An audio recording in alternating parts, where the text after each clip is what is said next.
अब बात करते हैं भाजपा की हवाई स्ट्राइक की। यूपी के नाम अब एक और एयरपोर्ट जुड़ गया है। ये एयरपोर्ट पर्यटन के लिहाज से और पूर्वांचल की 130 विधानसभा सीटों के लिहाज से भाजपा का सबसे बड़ा दांव है, क्योंकि एयरपोर्ट किसने बनाया, किसने फीता काटा, इसको लेकर सियासत धुआंधार हो गई।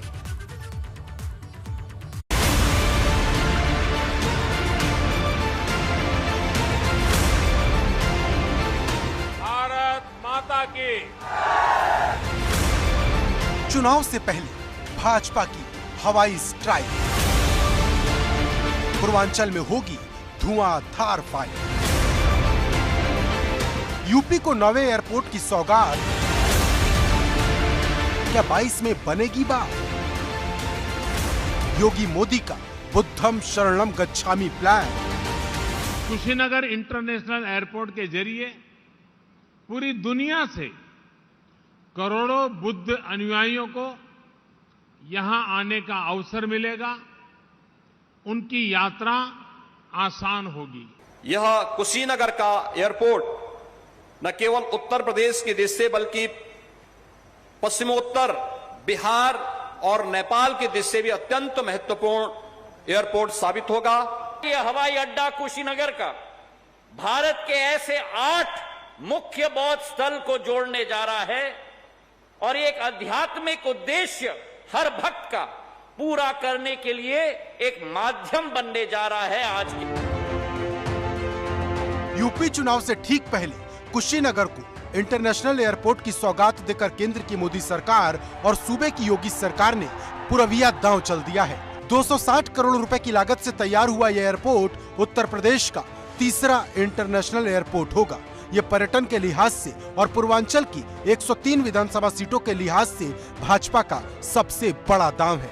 इसका अंदाजा इस बात से लगा सकते हैं कि खुद पीएम मोदी इस एयरपोर्ट का उद्घाटन करने कुशीनगर पहुंचे।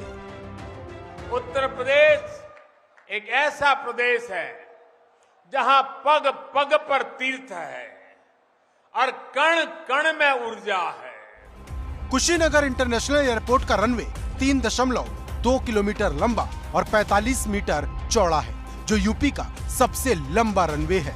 इस रनवे पर हर घंटे 8 फ्लाइट आ जा सकती हैं। साथ ही इस एयरपोर्ट पर ऐसे इंतजाम किए जा रहे हैं ताकि यहां दिन के साथ साथ रात में भी आसानी से उड़ान भरी जा सके।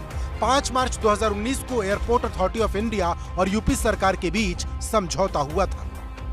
24 जून 2020 को इसे इंटरनेशनल एयरपोर्ट घोषित किया गया। दरअसल कुशीनगर भगवान बुद्ध के करोड़ों श्रद्धालुओं के लिए आस्था का सबसे बड़ा केंद्र है। एयरपोर्ट के बनने से पर्यटकों की संख्या में 20% की बढ़ोतरी हो सकती है, क्योंकि अब इस एयरपोर्ट के बनने से श्रीलंका, जापान, चीन, Taiwan, south Korea, Thailand, Singapore और वियतनाम जैसे दक्षिण एशियाई देशों के लिए डायरेक्ट फ्लाइट होगी।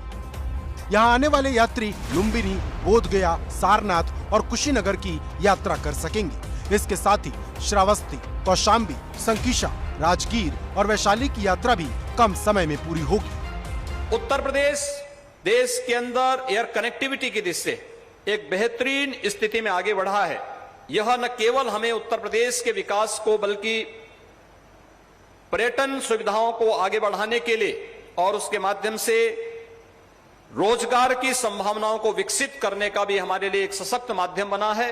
दिल्ली और कुशीनगर के बीच में जो लंबी एक दरार होती थी, लखनऊ के द्वारा आना पड़ता था कुशीनगर, वाराणसी के द्वारा आना पड़ता था, सीधा डायरेक्ट फ्लाइट दिल्ली और कुशीनगर के बीच में हफ्ते में 4 बार 26 नवंबर से शुरुआत होगी। लेकिन चुनावी मौसम में सौगात के बीच राजनीति भी जमकर हो रही है। अखिलेश यादव ने कुशीनगर एयरपोर्ट के उद्घाटन पर तंज कसते हुए भाजपा पर निशाना साधा कि भाजपा सिर्फ दूसरे के काम का फीता काटती है। जनता ने उन्हें इस लायक छोड़ा ही नहीं कि वे फीता काट सकें।